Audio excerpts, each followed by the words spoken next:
right? Has your connection with horror films changed the way you look at spirituality, religion, the paranormal? I think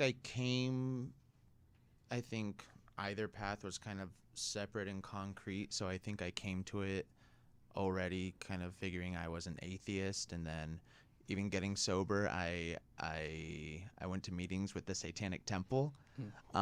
So People have such a misunderstanding with the Satanic Temple. They really do. Yeah. So I was already pretty strongly like in that lane, but I think similarly the empathy aspect to horror movies is what I gravitate towards, and grief and just heavier subjects in general is why I gravitate towards horror. And so I don't know if it's shaped anything, but it's brought a sense of comfort and empathy. You bring up another theme, which is grief. Obviously, horror films are centered around death. Some of them are campy death. Some of them are inconsequential death, or not inconsequential, but...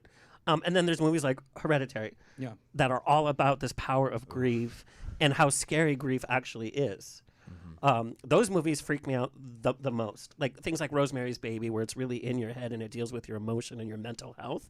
That's the freakiest thing. Well, and they're really prevalent right now. I think that if you look per decade at what's popular in horror, you can kind of see culturally where we're at. And right now we're dealing a lot with trauma response in our horror movies and generational trauma.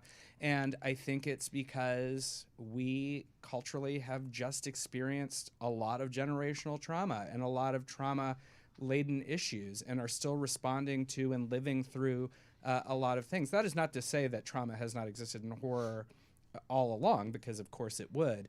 But how we address those issues,